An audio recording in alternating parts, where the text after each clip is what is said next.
take it then? What? Are you just going to take it when he says go? Just take it. No. Mention that Gibbe is. Why don't you just take it? All right, you want me to take it?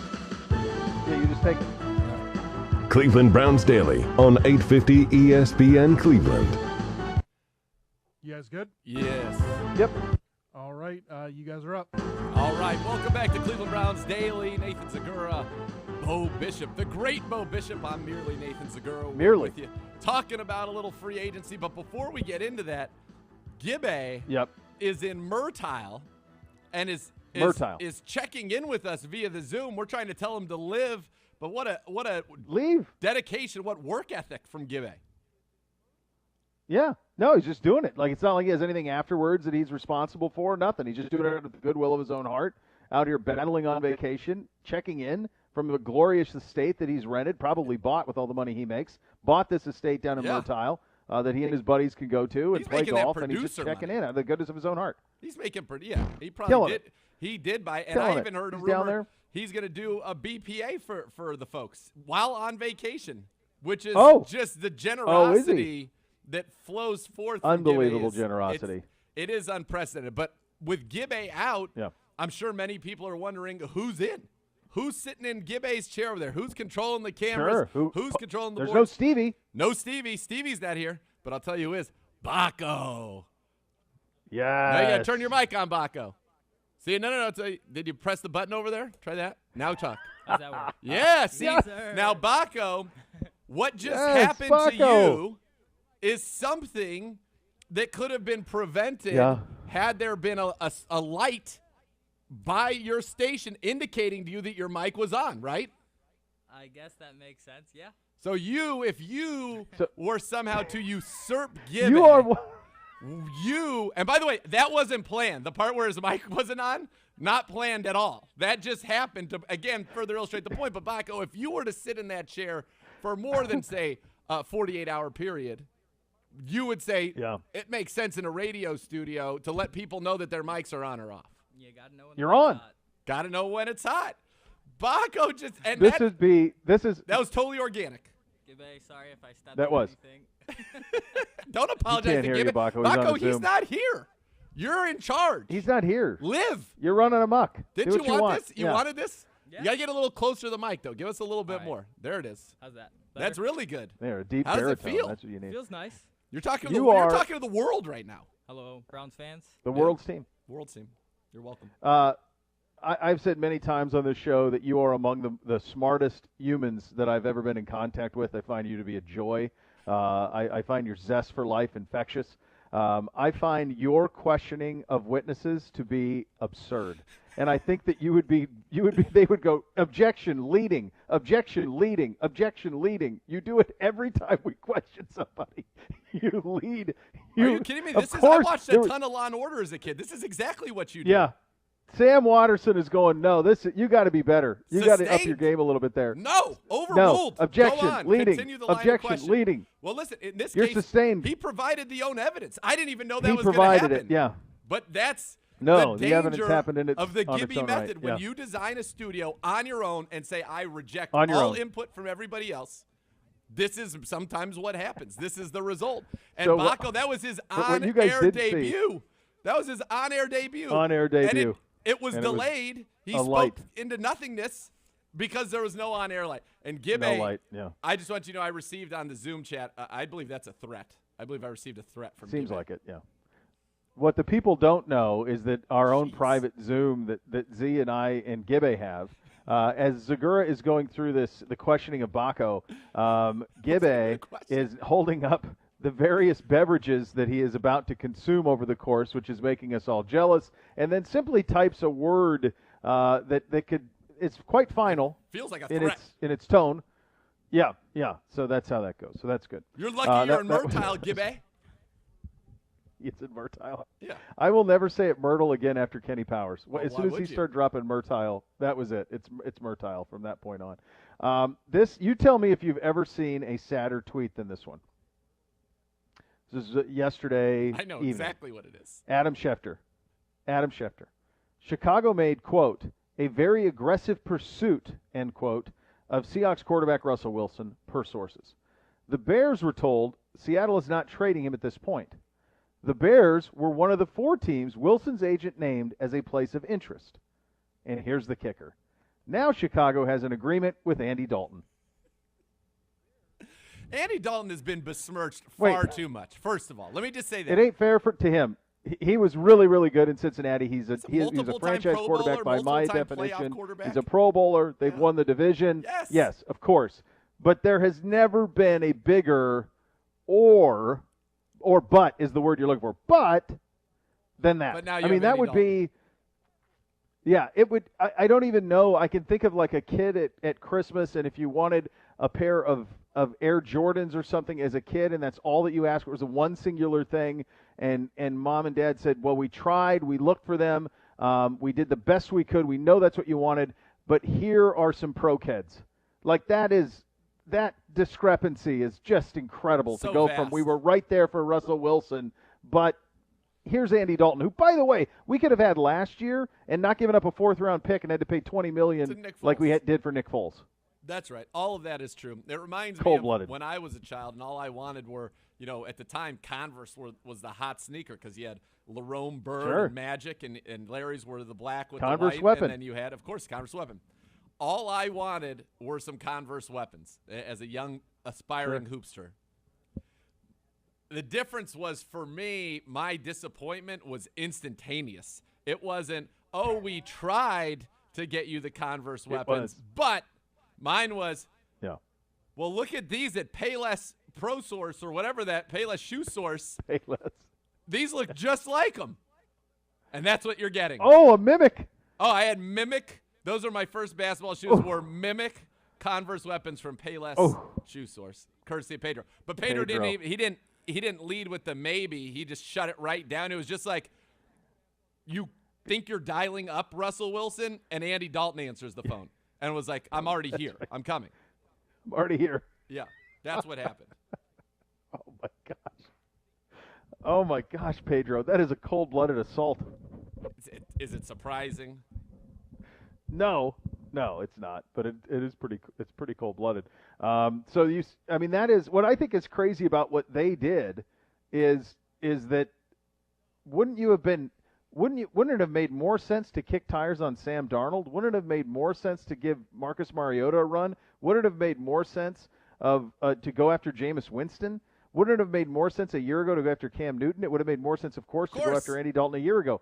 Like this, to do this now and to then have those guys, what are they going to compete for the job? Andy Dalton and Nick Foles? We know who they are. And supposedly they're going to have to cut Kendall Fuller, who's their best corner, because that is the other thing that's going around right now is that they could have to cut Kendall Fuller, which is a Pro Bowl corner, to make all this nonsense work. I'll tell you, I have some good friends who are Chicago Bears fans, and to say that Ryan Pace is not high on their list of humans right now is an understatement of epic proportions. Epic proportions. Yeah. There's not pleased. People are not pleased. By the way, speaking of former Bengals legends, how about this? Baco steps in the chair. We're 24 minutes into his debut here? Already sends me a direct message letting me know from Adam Schefter, Bengals wide receiver A.J. Green finalizing a 1-year deal with the Arizona Cardinals. So they're going to have A.J. Green, DeAndre Hopkins. Did Larry Fitzgerald come back, or did he hang it up? No, I think he's going to run it back. That's what I thought. So they're going to have their fantasy team from 2012 's awesome. Ridiculous. Fantasy team from 2012. Yeah. That is going to be, they've been that before, but you get the quarterback there, and we had talked about that with the potential of Deshaun Watson to Miami, and certainly you're seeing that with Tom Brady in Tampa. Talking about no state tax in Florida, but also very places where people really want to live, and now you get a quarterback, and you guys are just going to go there on the cheap. Yeah. Well, it's an offense where he knows he's going to be on the field with Arizona. You get a quarterback. It's a beautiful place. You get to be in Scottsdale, get to have Barrio Queen. I'm sure A.J. Green is thrilled with that. You mentioned, Texas, Florida, that they become attractive, as you talked about. But how about you mentioned Deshaun Watson, and I know we've got a jet here in a second, but that's a pretty decent contract that was given to Tyrod Taylor by the Houston Texans. It sure is. It sure is. And And of course, where could this be the third straight year where that's the case for him and a rookie quarterback? I mean, that's happened with Baker, it happened with Herbert. And then the other thing with Deshaun and Ben Albright was how I saw it. He'll join us here in a couple of minutes. This is where we are in 2021 as athletes, or not, just in general, in terms of accusations and having to deal with things. Sure. And he had to deal with it this morning, and I heard it originally from Ben, and we'll ask him about it, how that came about, what he saw from it. And so it's two-pronged on the Deshaun Watson front, both on the field and off. Benjamin Albright, will ask him about that, how that came about, and where the Browns sit in free agency. He's as plugged in as anybody. He will join us coming up next. You listen to Cleveland Browns Daily on 850 ESPN Cleveland. Yeah.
Participation may vary. Cannot be combined with combo meal. Valid for product equal or lesser value. Liberty Ford and ESPN Cleveland want to keep you safe on the road and remind you to take extra time driving during the harsh winter weather. Liberty is in Aurora, Maple Heights, Canton, Parma Heights, Brunswick, Vermilion.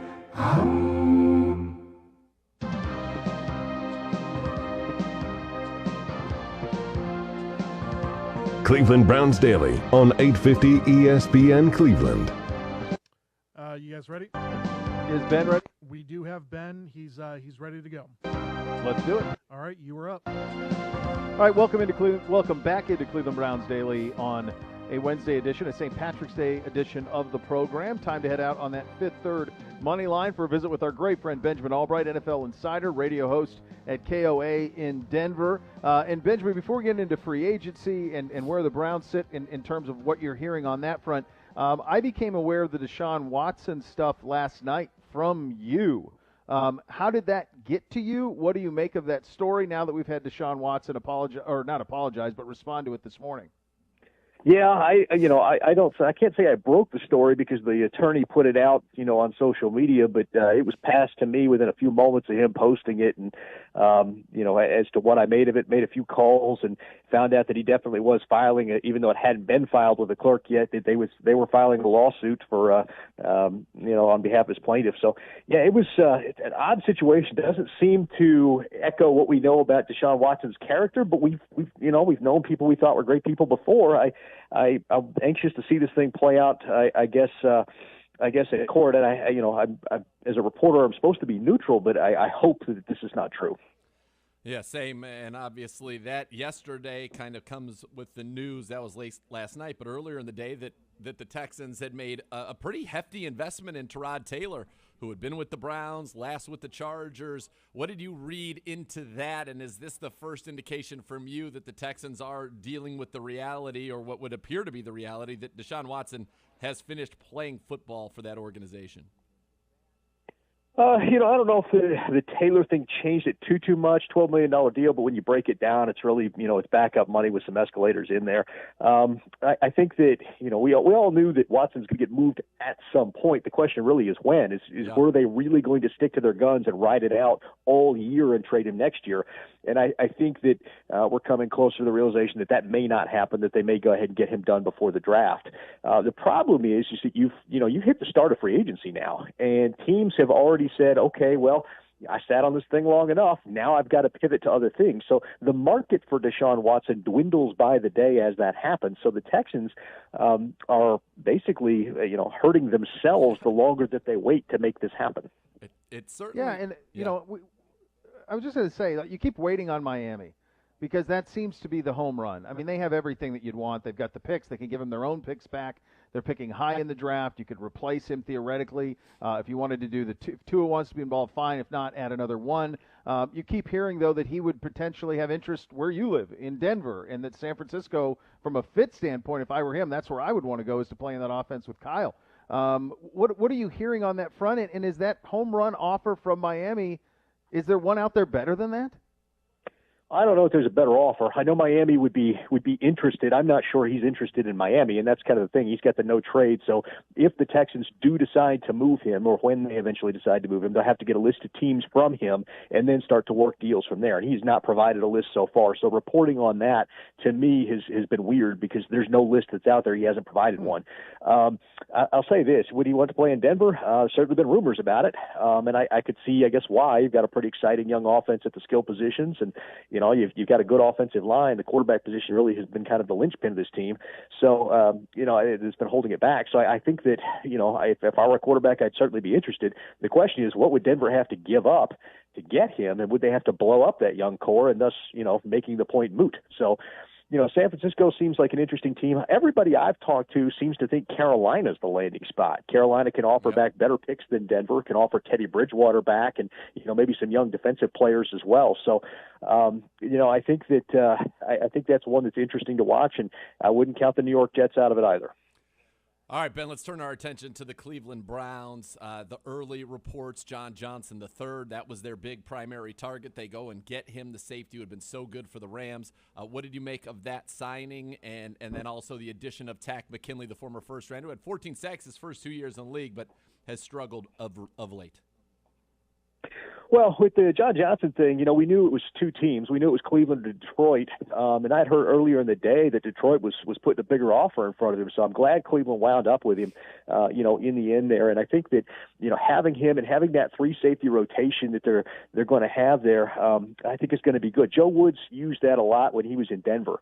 They like that heavy nickel package to have that extra safety out there. That's what they ran a lot when they were doing, when they kind of, and I don't want to say shut down Pat Mahomes, but they came close to beating him and held him to, at the time, one of his lowest yardage totals before he pulled that magic switched hands and threw the ball to Tyreek Hill. And, all of us were sitting there watching it on TV wondering how the heck he did that. I think Joe Woods is a good defensive coordinator, and I think he's got some interesting schemes, and having three quality safeties will allow him to be multiple the way that he wants. In terms of the market, and we're still out there hunting, certainly corner now of interest with Terrence Mitchell going to Houston. You would think that the Browns would be interested in that market now. And then defensive end, I think that they would want to add to that mix as well. I don't know that there'll be big game hunting, and most of the big game has already been caught, frankly. But they could also be adding another name or another player there, maybe a veteran on a shorter deal. What are you hearing on those two fronts? Who are some players you like who maybe could fit some of the need there on the defensive side for the Browns? Well, you added Tack, and while I think he's kind of just a guy and more of a rotational guy, that's at least something. I know the Browns were eyeballing the Von Miller situation pretty heavily. They were hoping that Denver wouldn't pick up that team option, and then you make your home run swing for a guy who's got had his second most productive season in Joe Woods' scheme. I think that the defensive end market, the edge rush market, is a lot higher than people expected. Yeah. You look at some of the contracts that were signed already, and I think that's got people shy. I think people are like, wait, I don't want to spend A++ money on B- talent. And so that's really the concern right now. I think if you look at the free agent market and you look at the Browns' needs, you talked about corner. I think they're sniffing around a few of those, and I think that you may see a linebacker before you see an edge guy, in free agency there. I contend that they may want to go to the draft for that edge rusher simply because the market right now is so exacerbated. Yeah, when you think about, you mentioned Tack, you mentioned Von Miller. Is that a situation where the Broncos saw what edge rushers were getting and said, okay, for 1 year, that's actually not that bad for Von? How did it come that he stayed there? And is he somebody who could be traded, or do you think that he is definitely playing for the Broncos this year?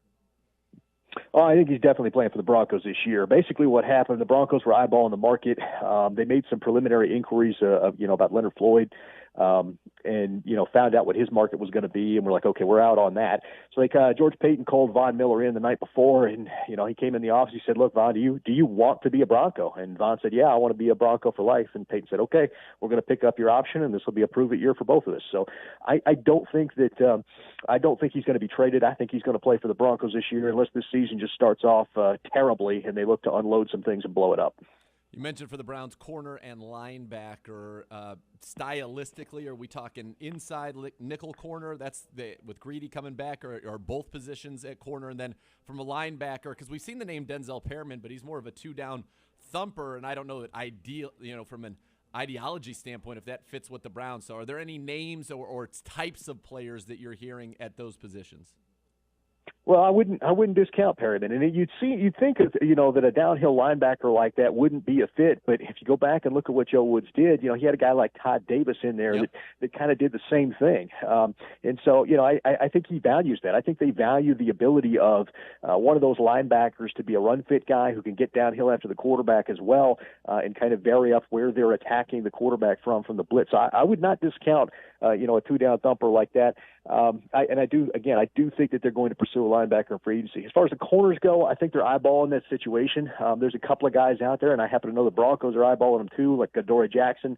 It gives you some long speed out there if you're looking for a corner like that. So I think it's about having guys that can play in man, because Joe likes to play a lot of man, and having corners that can match up and aren't going to get burnt with that long speed. Benjamin Albright, our guest, NFL insider, radio host of KOA in Denver, breaks a lot of stuff on the NFL front. The best. He's a great friend of the program. Yes, a couple of days into this thing, Is there anything that surprised you? There's been a lot of talk about the receivers. I don't know if that's that surprising when you consider kind of what is happening with that market. Is there anything else that's jumped out to you early in free agency that's gone a little differently than the way you thought it would? Well, I think everybody that's been making their cuts has been doing it at the offensive line. The Raiders getting rid of Hudson was an absolute stunner. I mean, I know they like the other center they got there, but that's, to me, dumping a top 3 center like that, especially when you probably could have traded him, doesn't make a lot of sense to me. The wide receiver market has been depressed, but we kind of knew that was coming. The NCAA develops wide receivers a lot more frequently now than they used to because there are so many 4 and 5 wide receiver sets in college now. Guys are getting more reps and they're better prepared for the NFL, so you can replace receivers a lot more cost effectively than you used to, through the draft. And so I think that's the reason it's depressed. Guys like Galladay, that's the reason they're not signed. I think he winds up with the New York Giants, but we'll have to see. It's just been an interesting market. I know A.J. Green just signed with the Arizona Cardinals, and good for them for getting another contested catch outside guy there. They need that because Kyler likes to throw outside the numbers, but. It really has been just an interesting market in terms of the depressed value of receivers and, the glut of offensive linemen that are out there. Ben, 2 names that have played, obviously their whole career here with the Browns, Hollywood Higgins, Larry Ogunjobi. What are you hearing about their markets? Obviously, Hollywood probably the bigger name of those 2 and the potential for them to maybe return here to the Browns, or what are you seeing on those fronts? I think Higgins has the bigger opportunity to return. Of course, he played his college ball out here. We're very familiar with him. Colorado State. He's a great player. Was always a good guy out there. Always a fun guy too. Always a kind of life of the party guy. I think that he's got internal support there, especially from Baker. About bringing him back as his guy. I think that stands a good shot at happening. I don't know about Ogunjobi. We'll see. I think that if they can find a cost-effective replacement and they feel like they can upgrade, then they'll do it. If not, they may default to bringing him back. But I think Higgins of the 2 is more likely to be back. There's no secret that free agency certainly is not the path to immediate success. We've seen time and time again the 2 teams who have spent the most recently, Jacksonville and New York, are the 2 teams that are at the bottom and picking at the top of the draft. So there's not a direct correlation. But if you do it right, it can push you over the top. As you look around the league, what teams have done it right so far? Well, everybody's talking about the Patriots, but I kind of hate what they did, to be honest with you. For years, they've been the team that got away with a successful version of that model, and that was because they had the quarterback and guys would take a haircut to come play there. You're not really seeing that now. Now you're seeing them spend big amounts of cash on guys that really don't seem to fit what they're doing. So that's, to me, that's interesting. I liked what Miami did last year. I thought what they did was pretty effective. I've loved what Cleveland's been doing for the last couple of years. We've talked about that off and on for a while. I think in this particular free agency so far, the teams that I've liked are the ones that have honestly been more patient, allowing other teams to overspend on the market setters and then coming back and getting those second-tier guys for, pennies on the dollar. And I think that's where you're going to have the most success with this formula, especially in a cap crunch year.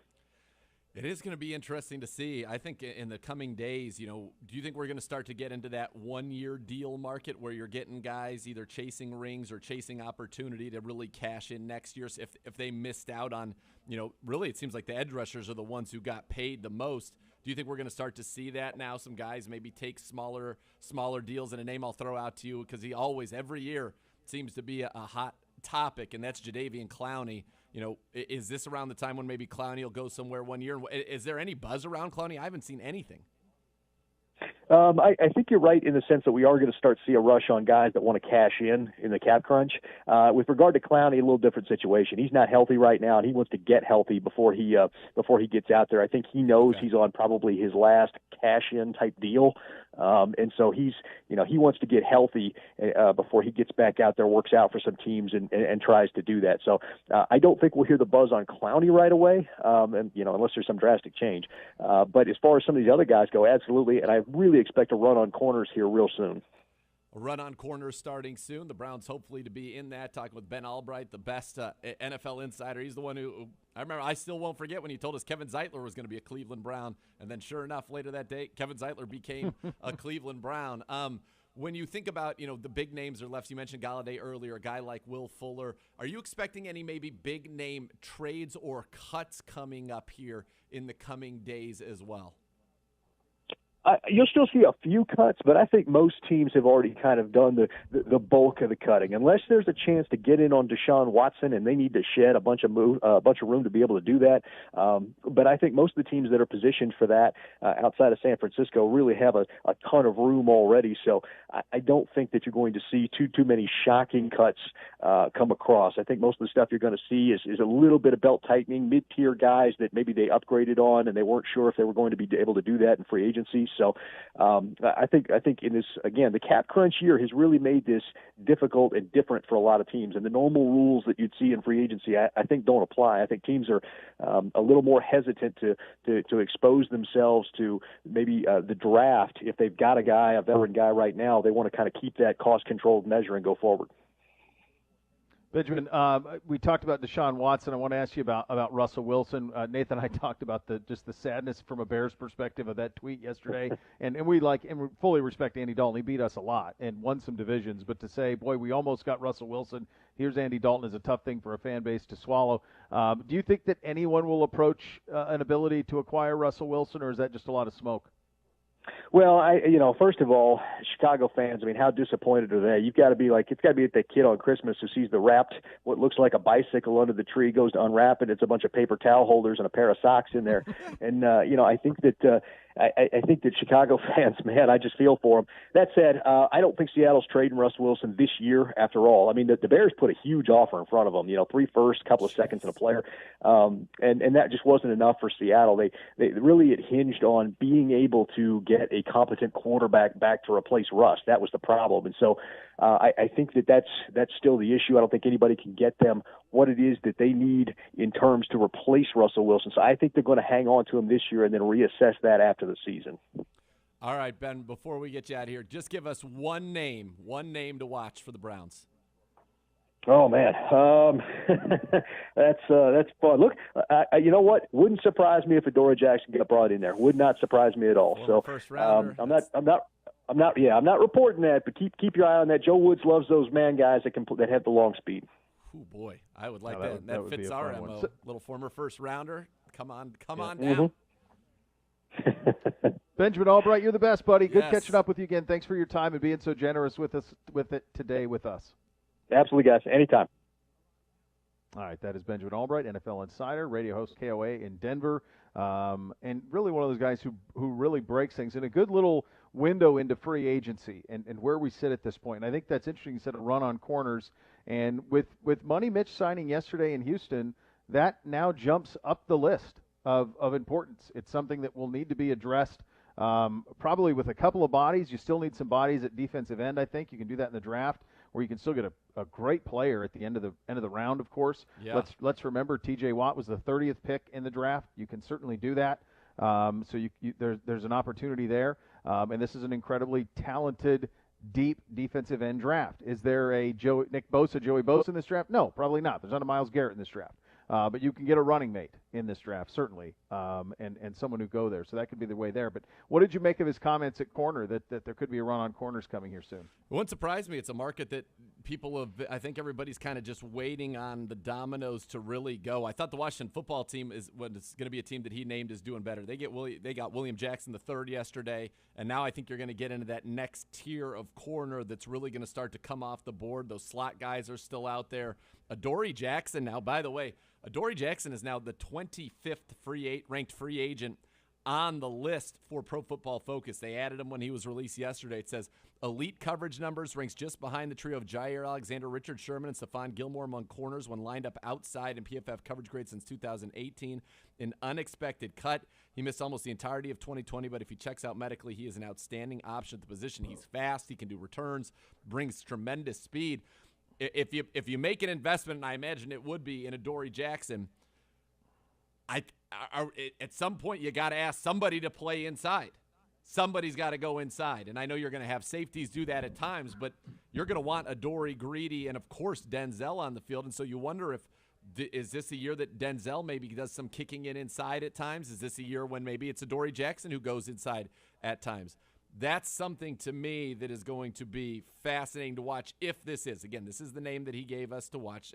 Does it mean it's going to happen? No, obviously there are a lot of teams involved in this, but that to me would be something very interesting to watch as it relates to Adoree Jackson. First-round pick in 2017 out of USC, just like Tech McKinley, first-round pick of the Falcons 2017. I know we like those former first-rounders. This guy can flat-out play. I mean, you look at his coverage grades every year in the league, they have been solid. That's a big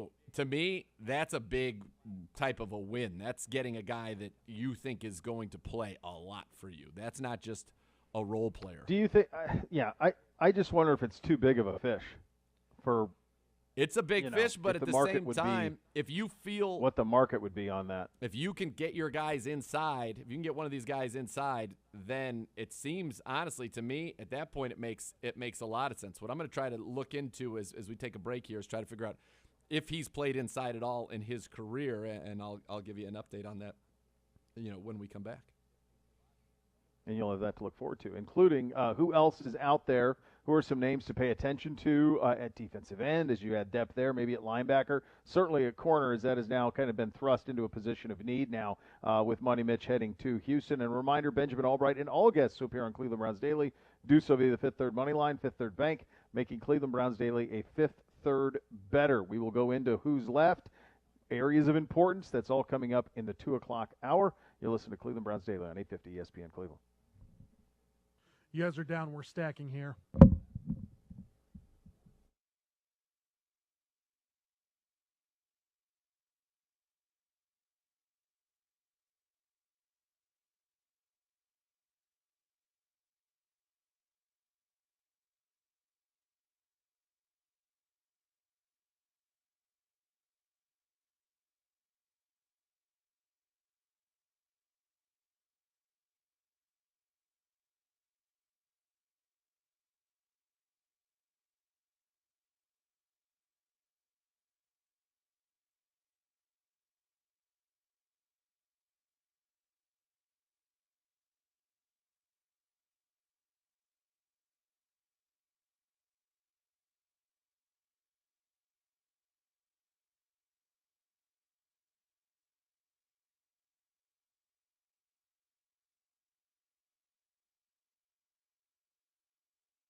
It's the one with the bite out of it.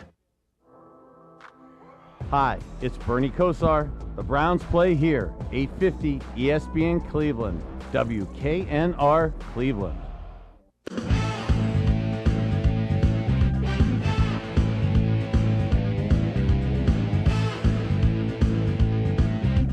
Coming to you live from Browns headquarters in Burrito, Cleveland Browns Daily on 850 ESPN Cleveland. You guys ready? Yep. All right, we got a special caller calling in, so I'll pot you up and we'll get it going, okay?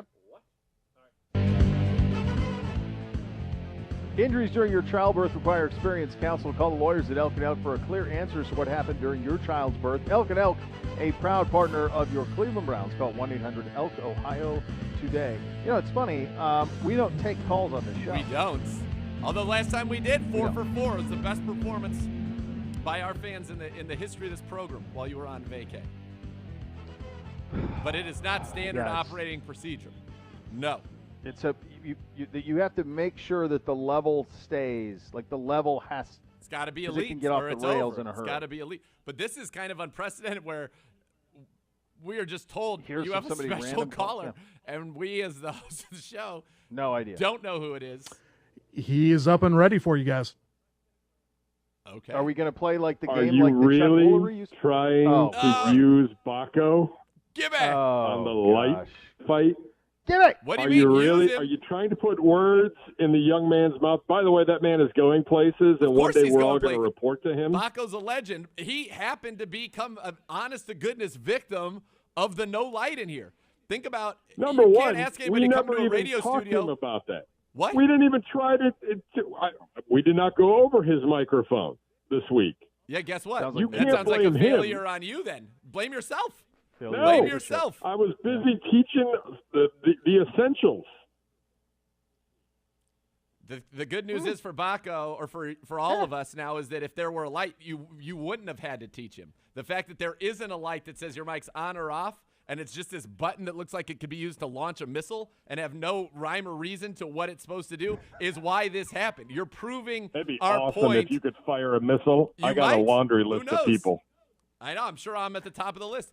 Right, folks, just so you know, because of what happened with Baco, he sent 1, 2, 3, 4. That's 5 deads. The word dead 5 times in a row in our chat. And he texted it too. Like, sending it in the chat wasn't enough. He had to text it to me as well. So that's 6 times he texted the word dead to me, which is hurtful. It's sad. Oh, you'll be fine. Probably. You'll be fine. Jimmy, have you had a cocktail yet? It's St. Patrick's Day. No, cocktails? I'm on the clock. Trust me, it's coming real quick. Why would that stop you? What is the traditional Gibbe St. Patrick's Day? What does it look like? What are we looking at there? Well, I definitely bought a little jug of Jameson for the day. Jug. Got to have that to shoot. I found a service down here that delivers kegs, so we have a keg on the way. Jeez. And the amount of bottles that we bought at the liquor store when we landed is a pretty impressive little collection. Is there a favorite meal on St. Patrick's Day that you push to, Gibbe? That's a great question. Corned beef for you, Gibbe? We had some nice corned beef at the. I can do the corned beef. I'm good with whatever. It's a drinking day. It's not really a food day. It's a day. It's a drinking day. I had this experience this morning as I was headed out to lunch. I saw that my mother-in-law had brought over what would be the ingredients for a Reuben sandwich. So it was the corned beef and the sauerkraut, and away we go. Very nice. And it's one of those sandwiches that I don't ever order. I could count probably less than 10 times I've had one of them in my life. Sure. But I don't know a full one. And yet when I had a bite, I said, "But this works." It really was sensational. It was a good job out of her, and it was It made me then crave one, which that's probably not going to happen today. But that was a tasty dish, and I do like an Irish stew with a little Guinness in there. That's a win. You take and you cube up a little roast, and you pour that Guinness in there and get some veggies in there, and away you go. That's a good one in the Instapot if you have one, boys. Yeah, I mean you don't eat that stuff, and that's why you look the way you do, and the way I look is the Please. Because I like consuming mass quantities of it. Boy, it's I'm a little jealous. Was there corned beef at the kitchen today? There in was. the cafe? Yeah, there was, and it was darn good. Not pleased about that. Yeah, corned beef, little Not cabbage. pleased I missed that. Oh, yeah, sure. What was the soup? You got to have the right Thousand Island dressing, though. You can screw up a sandwich by not having the Thousand Island. Yeah, a little Russian. Or the right Thousand Island. Yeah. I'm out immediately. Based in mayo. Done. You don't like the cream, yeah. I'm a one island man. I'm a loyalist. You're a Nazi. I'm That's a what loyalist. happens. I'm a loyalist to one island. I don't need all 1,000. Now, you don't need them all. I don't need them all. Soup today was a broccoli cheddar. Also a good one. Man, they ran out some options today. They ran out you some got to stuff. save some of that for Friday though, because everybody's like fish fry. Not Catholic. Fish fry does not. No good. No, I didn't. Not you. Know him. And yes, I did. No, and I yes, did. I did. Talking about. I have no don't idea think what you're we talking about. Let's do while you're here, Gibbe. Let's do this real quickly. Obsessing over something like football can be a problem. If you're obsessing over gambling, it can be dangerous. Do something about it. If you want some tips, go to keepitfunohio.com for great ways to keep gambling fun. So we need a. You can't do that. You can't do that, Gibbe. Good grief. This we need a reminds me, Keep by It the Fun way- Ohio poll. Okay, before we do that, though, and then we'll come up with one because Gibbe's just killing me right now. Did you see somebody sent the clip of Money Mitch when he accidentally dropped the S-bomb Yes. on us? I watched that yesterday. That was Yep. just both of our reactions were amazing. We're like, no, just keep going. And it was in relation to a game. I don't know I'm which. fairly confident there were a couple times over the course I of this panicked tenure for that sure, we had but- to edit out a few. Yeah, I remember going, whoa. Ugh. No. No, Money Mitch. Rein it in. No. Rein it in. Can't do that. Yeah. What's your favorite Money Mitch moment, Gibbe? That's the I mean, poll. it has to Favorite be Money Mitch rallies. moment. It has to be the rallies for a lifetime, Surprise. and the rallies black card. That's that right. we you get never the knew Rallies existed. black card. That's Yeah. right. Yes. Rallies for life. That was what a job. That's Rallies, right. the S-bomb, the nothing but love for us. Big Nate. Big Nate. Referring to you as Big Nate. So when I texted him last night, because we were talking on the Insta for a second, then I got his number and I sent him a text, and I didn't know I didn't know if I said this is Nathan Zegura, if he might be like, who's that? So I was like, Money Mitch, it's Big Nate. That should be the poll question. Did Money Mitch know your full name? Maybe. I don't know. But listen, I felt more I think comfortable Big Nate. going in with Big Nate. I said it's Big Nate. No knew question. right away. Big Nate. Yeah. Of course. No, I think that's a fantastic poll question. Did Money Mitch know Zegura's full name? Or did he think his name was Big Nate and know him only as Big Nate? And we can get the answer to this. I'll inquire. No, don't put him on the spot like No, that. I don't want to put him in a bad spot. He wouldn't be in a bad. No, the only I think person it's- that could possibly be offended in that situation would be me, right? That he doesn't know my name. How and I are don't you care. going to- I'm going to No, I would take no offense. We don't I need take to no ask him. offense. It's better to have a No. nickname to be Big Nate. That's larger than my government name. Much bigger. For sure. And it's a name given to you by Money versus Pedro. So that's another advantage. Huge. What- If you could choose to be named by Money Mitch or by Pedro? that's a 100-0 Money landslide. Mitch. Money Mitch. Money Mitch Not isn't close. put me in Payless Shoe Source knockoff. No, Converse you're getting weapons. Converse weapons. What color did you want, by the way? I wanted the Laromes or the Magics. I didn't care. I didn't care if I got the black and white or because my grade school was navy and yellow, so I thought like the purple could be, it was They're beautiful. It I would've had been- the purple ones. it They would've were been stunning. I The- ended the up magic getting ones I got. yellow, and it was a weird yellow and a weird purple, and it was obviously not a Converse, but instead of being we'll call it for the Converse kind of the greater than symbol, it was like more of kind of like a C, like a reverse C. It was like rounded. I mean, like what are we doing, Dad? Pedro. Like I remember Buddy when I Mitch is finally getting got you the right kicks. my first ever shoe that I got that was that they let me get that was actually a name brand. I remember I got was a Reebok, and I was like pretty pumped. I'm like, these are real shoes. And then certainly I was able to get into Nikes once I was on teams where we had shoes, but that wasn't until high school. But I wasn't the kid that all other kids were having, Jordan 6s and stuff, and I was just like, those are cool.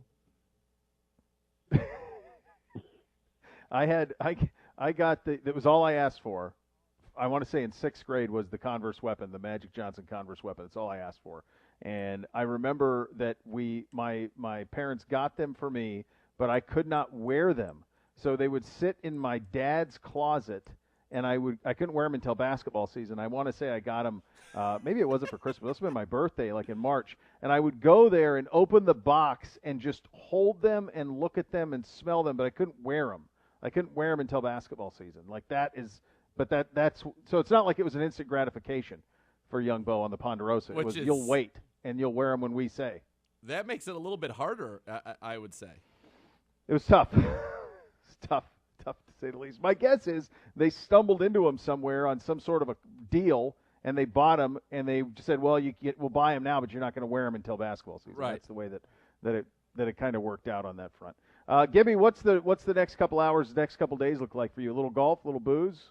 A little Ryder Cup with all the college mates and the golf league coming together. We have a beautiful house. Weather not looking so great. It's actually only 51 here today. Wow, it's like 60-some here today. 72 here tomorrow, but we're under a tornado watch already. Can't wait to be out in the middle of it. I'm kind of hoping. Well, this goes back to your old days as a tornado chaser. Kind of hoping. Yep. We'll see. We're going to be right in the middle of the gun tomorrow. We're going to be right under the gun tomorrow. By Friday night here, can I interest you in 38 degrees? Because that's what it's going to be. Wow. I'm not interested in that. You know what I'm going to do? Drink heavily. That is sad. Well, yeah, I think we could have guessed that. All right, so the Keep It Fun Ohio poll is, did Money Mitch know Zegura's name, his given name? His Just given full name? Yes or no? Yeah. Yes or no? I think Did Money Mitch know Zegura's full name? I think so. Baco, what do you think? In my honest opinion, I'd say no. Players usually. Yes. Good job, Baco. You're going places. When it comes, I look forward to reporting to you one day. I feel though like Britton Cole. We'll get some things done. Sure. I think that you're missing the but Kirko 100%. Money Mitch. I no think question. so. I'm not. No. I do not view this as any sort of slight to you. Not at all. I'm hoping it's a slight. It's an endearment. I'm so rooting for it to be a slight. Yeah, I feel like it's an endearing that he knows you only as Big Nate. I think he would know like that my last name started with a Z. I don't know that he would know it was Zegura. Just Big Nate. Big Nate. That's what I think. I don't want it. What do I need a last name that's for? It. You don't need it. Worked out pretty well. And for I think Madonna, it would be hilarious for you to tell us the Gibbe. transcript. She does. I would love to know the wording of your text. With Madonna. I love that you have Madonna on a pedestal. Yeah, so does he. She's an icon. I would love to know the text. The text of you. Hey, Money, one question. Do you know my real name? How do you phrase that? I would be like, we're doing do a you whole know show. what my real I'd be name like, is? Money, this is what I'd say. Say, Money, we're doing a tribute show to you right now, and we are discussing whether or not you knew my actual name or if I'm just Big Nate. And by the way, I'm fine just being Big Nate. What you would say is, don't ruin it, because we got a good thing with him. We won't ruin it. Your way of this would be your way of addressing it. You would say, Money Mitch, we're doing a tribute show to you. Yeah. My name is Nathan Zegura. Is it possible that you knew? Did you know that? Yes or no? That's how you do it. Did you know that? Yes or no? That's how you would do it. All I and know then of course he'd say yes because he's not going to do it. That's how you would phrase the question. I don't care if he knows my last name or not. We're family, and quote, Doesn't matter. Are forever locked in. That's all I need. Put that on my tombstone. Big Nate lies here. Gibbe, thanks for checking in, buddy. Enjoy your the rest of your day off. I know you don't have anything planned. Enjoy your golf and your booze. Hey, Gibbe, will you name that your golf trophy Big Nate just for the weekend? You know what? I will. Yes, he will. I will. I'll get you some photo ops too. There you go. Big Nate goes to Murtaugh. We will go over who is left in free agency coming up next. You're listening to Cleveland Browns Daily at 850 ESPN Cleveland. Every Sunday, every You guys are down. Great segment.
We are endlessly committed to our clients.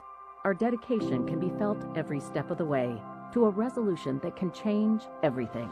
We are there for every client, every day. Call Elk and Elk at 1-800-ELK-OHIO.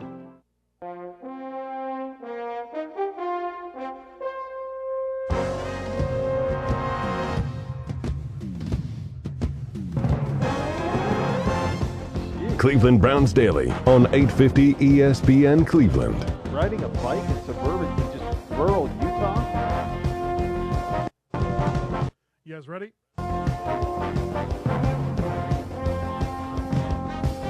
Yep. All right, you are up. Beau Bishop here for my friends at Weather Seal Home Services. Need a roof replacement? Would you like to replace your roof for one final time? Well, guess what? That's the benefit of choosing metal roof and that technology from Weather Seal. The metal roof technology, materials, styles, and colors have improved significantly. It makes them beautiful, nearly indestructible. And guys, with Weather Seal, they are affordable. Plus, with new metal roof, Weather Seal includes a 6-inch gutter upgrade for up to 7 years, zero interest financing on that. Give my guys a call, 877-351-SEAL, or visit weathersealhomeservices.com to learn more. So it's been, go ahead. What do you got? Just real quick, this is for the people who are not able to see Baco Cam on the stream. Although I hear that in the YouTube chat there are a lot of people chanting Baco Cam, Baco Cam. They want Baco on a camera. But I think people would want that. Yeah. As we came back from the break, he's a young, handsome man. He came back from the break. I did this, my customary tap of the mic, and he looked like, what's going on? Is everything okay? Baco, because we don't have a light to let us know if we're on or off, the only way that I can know if I'm truly on or off is to tap the mic. And so typically I tap the mic, Beau says, yeah, you're on, and then the segment goes on. You're good. Yeah. Yep, makes sense. That's how we do it. So don't be alarmed by the tapping. You got it. I'll keep it in mind. At least Gibby thinks it makes sense because he designed all of it. So we spent the first 3 weeks, the weeks leading up to this, we did the free agent preview. We kept saying defensive end opposite Miles, defensive end opposite Miles, defensive end opposite Miles. It hasn't happened in the sense we talked about the man who shall not be named, Carl Lawson. We were monitoring Von Miller reportedly, Hendrickson, all these other things. Those things haven't happened. And you get the feeling that it's probably not the priority anymore with the loss of Money Mitch and probably what needs to happen at corner. So if you were to look at the priority list for the Cleveland Browns and players who would fit the priority, where are you today as we officially enter the new league year and we officially enter free agency? So we have made a move. The big move was obviously John Johnson. That was the top. That was the move, right? That was who's our top target. Like last year we had multiple top targets. This year it seems like we had a top target. And our top target was, at this point, it really seems, it was John Johnson III. The Browns go out there and they get him. Defensive end, I get the sense that the Browns were interested.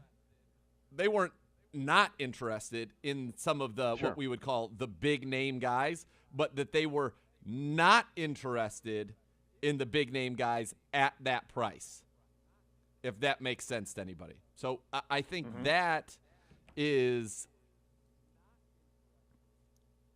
why the Browns weren't in that. I think that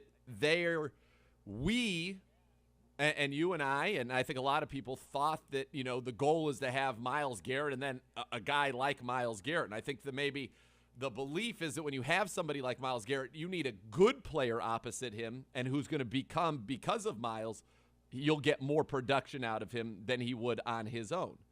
And from a salary cap standpoint, as we've seen, defensive ends are becoming arguably the most expensive guys around. You've got your tackles. Other than quarterback. They're number one. Defensive end. And so I think the Browns are going to look to try to get value out of multiple guys, whether that's Takk McKinley. They will bring somebody else in, and I do think it will be a veteran. Takk McKinley, Curtis Weaver, Gustin opposite Miles. That's where they're going to try to get that production from. And we're going to do a lot of stuff. Remember, we're going to, with these three safeties, we're going to be able to blitz a lot. Denzel Perriman was a name that Ben Albright mentioned, and the more that, you think about it, he's a guy that could have a role in this defense on early downs, much like B.J. Goodson did. Be tough, be physical, also a good blitzer. Now, I think, when I hear that, I think Taki. I think that's what Taki does. Taki was a top-graded run defender at Pro Football Focus. He's a good blitzer. Showed that last year. So, I don't know, but Denzel Perriman, I also think maybe they want somebody with some leadership and experience in that room. Otherwise, you're talking about guys who really haven't played that much in the league. Each one of them really has one full season under their belt in Mack and Taki, and then when you take a look at it from the Jacob Phillips perspective, he was oft injured in his rookie season. So you probably want to have somebody in there that's a veteran. Corner remains, I think, a big hole, and as the one name Albright gave us, Adoree Jackson, I think that makes sense. I think the slot guys, a King, a Poole, a K'Wan Williams, those guys make a lot of sense. A Troy Hill, who has inside-outside versatility that John Johnson would be able to speak of on very well, who played with him with the Rams and is a Youngstown kid. There are, I think, a lot of opportunities still at all of the positions of need, and now what the Browns have done is survive the initial wave. I know from people in this building that there are guys that they like a lot still on the board at various positions, and that now you're going to be able to get much more of a bargain look. Now, Adoree Jackson, I don't think that he fits into the bargain category. I think people around the league are absolutely stunned that he was made available. So I still think that we're making another addition on the D-line. I think that we are making we only have 3 defensive tackles here right now, period. Like, that's it. That's the list. Well, that's when you start to say, when you look, you talk about 3 defensive tackles. You talk, what do we have, 4 defensive ends. You talk about the corner position now without Money Mitch. The safety position, we're great. We've got 4. There's a lot of guys we're going to have to be right in here. Now, draft will have a lot of that, and the good news is you don't have the same situation on offense where you can basically just run it back exactly as it is. So the draft can fill a lot of these defensive depth questions as well. But you do need some warm bodies in here. Yep. Beyond just guys who can come in and play. Yep. And I think that's not just a warm body. That's not what you're looking for now. But I think you can see a lot of guys coming back as, 1 year veteran minimum type guys to fill out your depth, and you're going to take some gamble on guys. But I still think there are real pieces to be added, and I do think that that's what the Browns are going to be looking to do. And if, look, Takk McKinley can go back to being a 7-sack-a-year guy like he was his first 2 years in the league, that's a huge win. And you've got Weaver. You've got Weaver, who's an unknown, but certainly that's like bringing in a draft pick, which is why I still think you need somebody a little bit longer in the tooth there as well to fill in for you. And you feel pretty good about that line. And I think your defensive tackle 3-man rotation is excellent right now with Richardson, Billings, and Elliott. Although, look, Billings didn't play last year, so you don't know how he comes back feeling physically, et cetera. I do think that the Browns and Andrew Berry are in a position to add 4 or 5 more guys in this free agency period. It would appear that if Adoree Jackson's one of them, that's a big signing to me.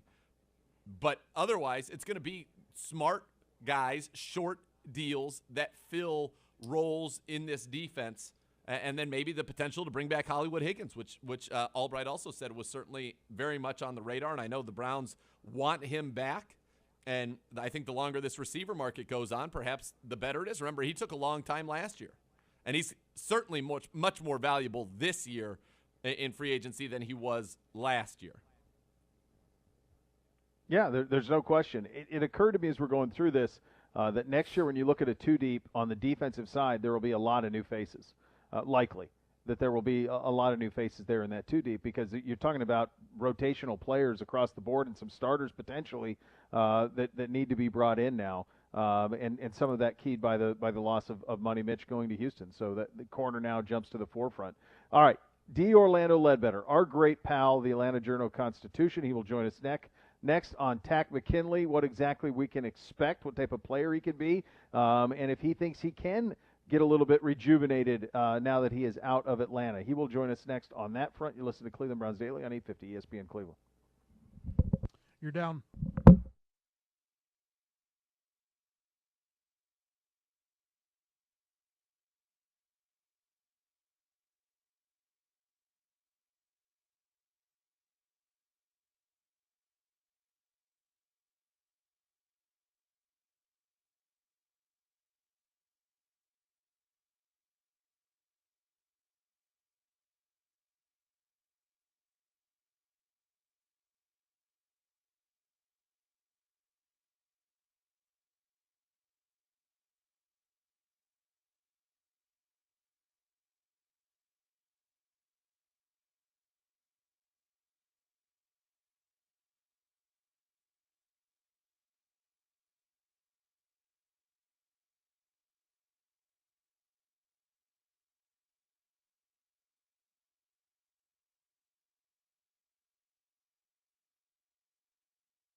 Cleveland Browns Daily on 850 ESPN Cleveland.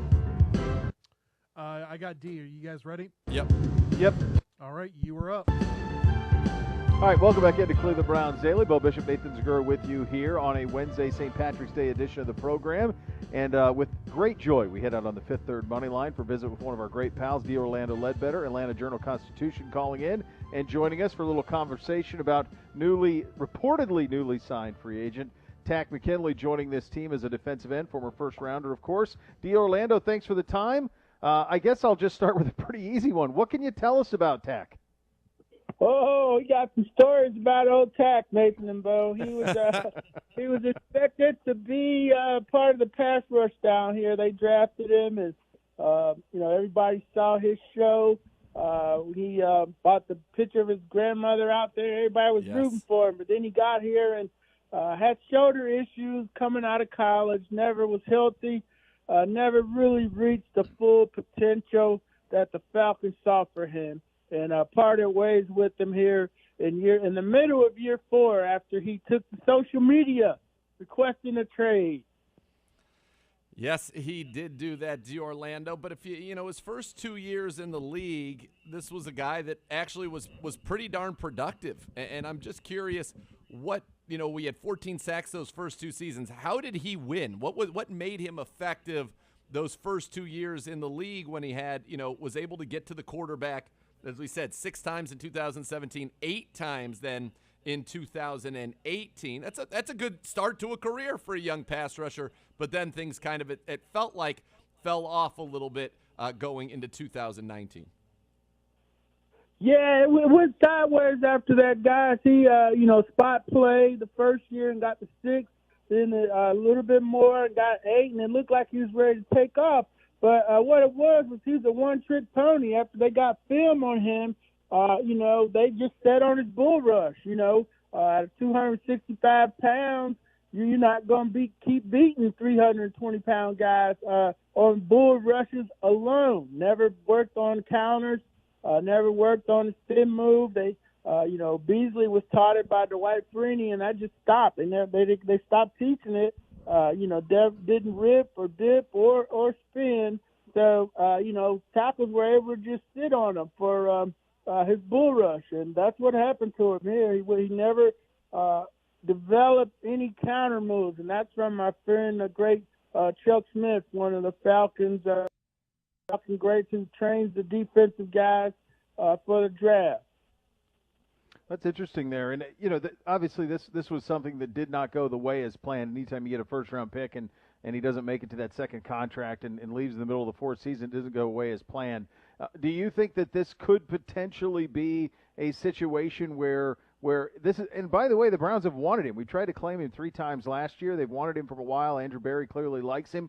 Could this be a situation where this particular change of scenery unlocks something for him? Yeah, if he grows up and matures, that's the key, because it's on him. He had that same infrastructure here. Jeff Ulbrich recruited him to UCLA and, stood on the table for him to get him here. So he had an infrastructure here that went back to his high school days and, trouble with getting into school and so forth and so on. So he had people here that were on his side and in his corner. So it didn't work. So you got to look at the mirror sometime, look in the mirror and say, hey, I need to grow up. I need to be more responsible. I need to be a pro and work on my moves like they're telling me to. And, so I could stay in the league. Maybe he's been humbled now that he's been cut and, went through 3 teams last year. And, now it's going to Cleveland, playoff team. Great, the makings of a great defense with all the guys you all got up there. Maybe he's going to try to fit in and be a part of what could be something special in Cleveland for the Browns.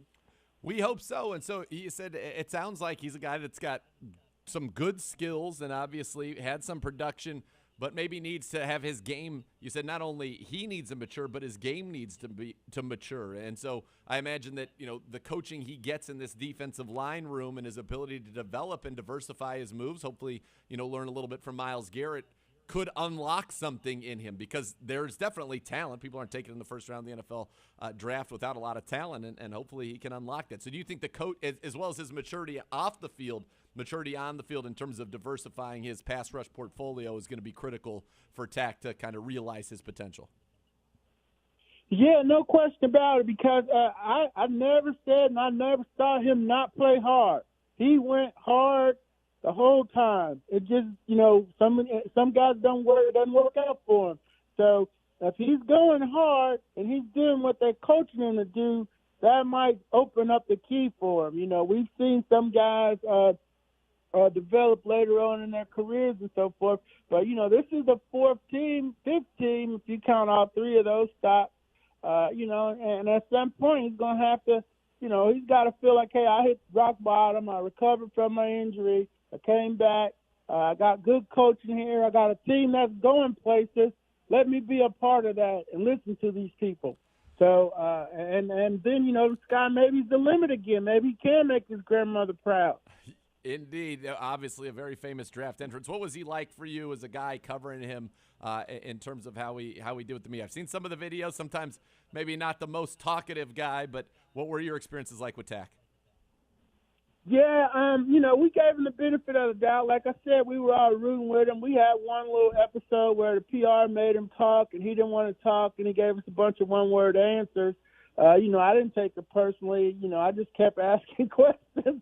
He kept answering them. So, I think that video is out there, but nothing personal. We're just trying to cover the team, and, we don't control when they make you come talk to us and so forth, so there's no reason to be mad at us. He was, you got good Tack, it was a good day. You got bad Tack, it was a bad day. So, you just got to roll with the punches with Tack. Our great friend D. Orlando Ledbetter joining us, Atlanta Journal-Constitution, on the Fifth Third Money Line. D. Orlando, let's talk about the team that you cover and their position in the draft, and have certainly seen a lot of a guy that we know a lot about up here in Justin Fields. Does that seem like the path for the Falcons to go quarterback early, or are they more in thinking of Matt Ryan for a couple more years, and let's see if we can chase something with Ryan? Yeah, it looks like they are. The fan base wants Justin Fields. He's from Harrison. He's from here. He should have been at Georgia, but the coach up there decided to play Jake Fromm instead of him. It probably cost himself a national championship.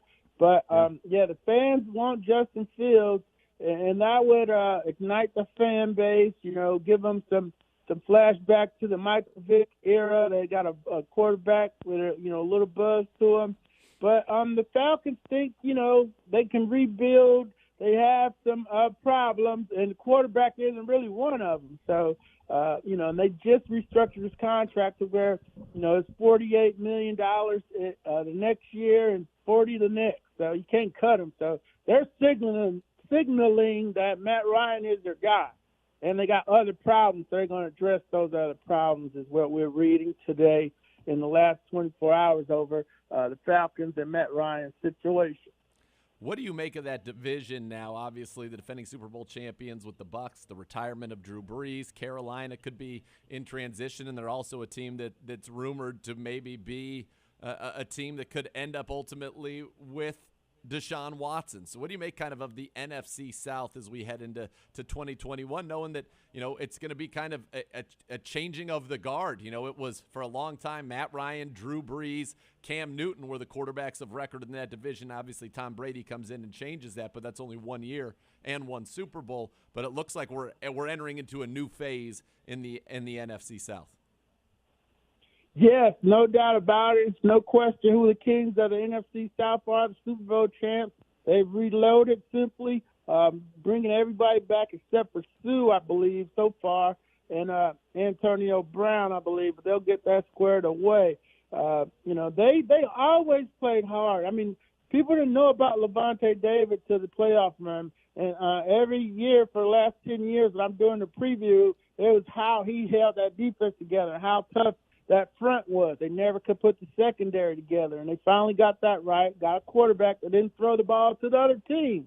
That was key. And now they figure to have a window here where they're going to be one of the top teams in the NFC South and in the NFC altogether. while the Falcons, they won't say they're rebuilding, but they are. They only got 43 players on the roster right now. The Saints won't say they're rebuilding, but yeah, okay. Tyson Hill, I'm not going with him as, fine, you got him. That's who you wanted. You got Jameis. Maybe you're going to play both of them. I don't know. I don't know what Coach Sean's doing, but he's cooking up something down there. And then the Panthers were really solid last year under the new coach. McCaffrey missed the whole year. Teddy's gone. Whether they get Watson or not, they might end up with Justin Fields there, and they could be on their way too. So, but it's going to take a while for those two. It's going to take a while for the Saints to reboot and the Falcons to find some players for, not much money since they mismanaged their cap. And then Carolina's building their foundation. So while all that's going on, Tampa Bay will be off on their own, going 12-4 or 12-5 if we get to 17 games, or 13-4. Going to the playoffs as a number 1 or 2 seed here for the next couple of years. D. Orlando, just wanted to send our thoughts to you and everybody down in Atlanta after what happened last night. I know that is at the top of mind down there, and just wanted to make sure we at least acknowledge that. I know the Falcons have issued some statements about it, and obviously just another terrible tragedy, and unfortunately they become all too common in our country. But just wanted to let you know, thinking about everybody down in Atlanta after what happened. Yeah, thanks a lot. We really appreciate it. Wish law enforcement would recognize it for what it was, and it's a hate crime that needs to stop. Yes, it is. And Atlanta's near and dear to my heart. That's where I went to college, so I love that town, and I hate to see it. Yep. Well, thank you very much. We really appreciate it here, and we'll try to fight through another tough situation. He is the great D. Orlando Ledbetter. He works for the Atlanta Journal-Constitution. He's one of the best. Thank you for your time, buddy. All right. Thank you, Nathan and Beau. You all take care and enjoy the Cleveland for me. We will. Thank you. We will. Yes, we will. D. Orlando Ledbetter. He's the best. And a reminder, all guests who appear on Cleveland Browns Daily do so via the Fifth Third Money Line, Fifth Third Bank, making Cleveland Browns Daily a Fifth Third better. Obviously some cautionary tales there with Tack, but I think that the thing to remember is that he does have all of the traits that Andrew Berry likes in this free agency. That we've seen this time and time again. Joseph Johnson, we see it time and time again. Former high first-round pick or second-round pick. And a guy that there's a high ceiling to, and if you find something, it's a low-price lottery ticket, is what it is. If he can, and it's a no-risk situation from our perspective. Right. And that's why we said it's not. I don't believe that this is in and of itself the one move at that position. It's not obviously going to be, finding that long-term guy, but there are certainly some potential fits that exist out there still for the Browns at that defensive end position. I'm starting to get a sense that, you're looking in it for value, and you're looking at it for scheme fit as well, and that some of the names we talked about, that veterans who've been productive in this league, like Ingram and Dunlop, that maybe those aren't the answers for the Browns at this time, whether it's a scheme reason, whether it's a fit reason. And so we'll see where Andrew Berry and company goes, but I know that they know there still is work to be done at that defensive end position, but McKinley could end up being a real gem and a real find for this team. Yeah, for sure. That's what you're hoping for, and it's at a – my God. What happened? Turkeys are back. I knew it had to be bird-related with that reaction. That unnerves me. You are here in the middle of a program. I'll tell you that. I don't like that. Yeah, we're trying to do something here. The buzzards. The buzzards are back. They always come back this time of year, so I've had to deal with them, and now turkey too, all in the same day. Jeez.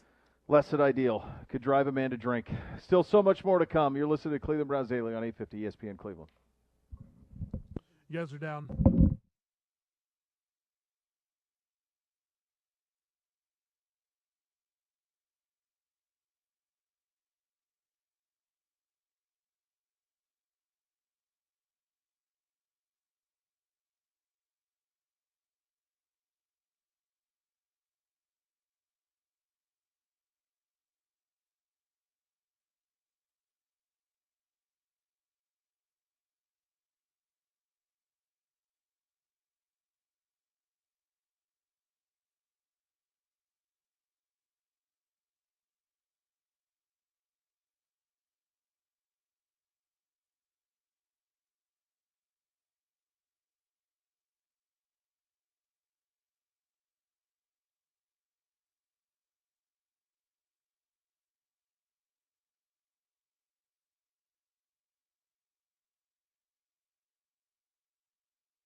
Cleveland Browns Daily on 850 ESPN Cleveland. You guys ready? Yep.